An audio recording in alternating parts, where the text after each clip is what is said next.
Item ಯಾವುದೇ ಇರಲಿ try ಮಾಡಿ ಆಚಿ ಚಿಕನ್ ಮಸಾಲಾ. ಅಧಿಕಾರಕ್ಕೆ ಬಂದಾಗಿಂದ ಹಿಂದೂಗಳ ಮೇಲೆ ನಿರಂತರ ದೌರ್ಜನ್ಯ. ಇದು ಓಲೈಕೆ ರಾಜಕಾರಣ. ಮತೀಯ ಶಕ್ತಿಗಳಿಗೆ ಈಗ ಸ್ವರ್ಗ ಸಿಕ್ಕಂತಾಗಿದೆ.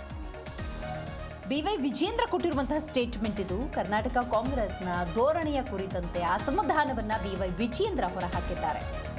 ಇದು ಓಲೈಕೆ ರಾಜಕಾರಣ, ಮತೀಯ ಶಕ್ತಿಗಳಿಗೆ ಸ್ವರ್ಗ ಸಿಕ್ಕಂತಾಗಿದೆ. ಕೊಲೆ ದೌರ್ಜನ್ಯವಾದರೂ ಸರ್ಕಾರ ರಕ್ಷಣೆ ಮಾಡುತ್ತೆ ಅನ್ನೋದಾದರೆ ಏನು ಹೇಳಬೇಕು ಕಾಂಗ್ರೆಸ್ನ ಧೋರಣೆಗೆ, ಆಡಳಿತಕ್ಕೆ ಅಂತ ಅಸಮಾಧಾನವನ್ನು ಹೊರಹಾಕಿದ್ದಾರೆ. ಸರ್ಕಾರ ಮತೀಯ ಶಕ್ತಿಗಳಿಗೆ ಧೈರ್ಯ ತಂದುಕೊಡ್ತಾ ಇದೆ.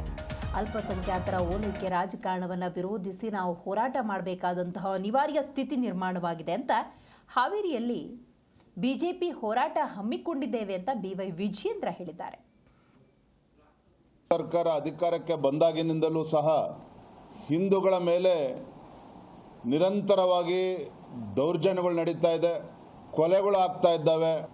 ರಾಜ್ಯ ಸರ್ಕಾರದ ಅಲ್ಪಸಂಖ್ಯಾತರ ಓಲೈಕೆಯ ರಾಜಕಾರಣ ಇಂಥ ಮತೀಯ ಶಕ್ತಿಗಳಿಗೆ ಒಂದು ರೀತಿ ಕರ್ನಾಟಕ ಅಂತ ಹೇಳಿದರೆ ಸ್ವರ್ಗದ ಹಾಗೆ ಆಗಿದೆ. ತಮ್ಮ ರಕ್ಷಣೆಗೆ ಕಾಂಗ್ರೆಸ್ ಸರ್ಕಾರವೇ ನಿಲ್ತದೆ ಅನ್ನುವ ಧೈರ್ಯ ಈ ಮತೀಯ ಶಕ್ತಿಗಳಿಗೆ ಬಂದಿರೋ ಪರಿಣಾಮವಾಗಿಯೇ ದಿನೇ ದಿನೇ ಇಂಥ ಪ್ರಕರಣಗಳು ಹೆಚ್ಚಾಗ್ತಾ ಇರುವಂಥದ್ದು. ಕಾಂಗ್ರೆಸ್ ಸರ್ಕಾರಕ್ಕೆ ರೈತರ ವಿಚಾರವನ್ನು ಯಾವುದನ್ನು ಕೂಡ ಗಂಭೀರವಾಗಿ ತೆಗೆದುಕೊಳ್ಳದೆ ಇರತಕ್ಕಂಥದ್ದು ಕೂಡ ನಾವು ನೋಡ್ತಾ ಇದ್ದೇವೆ.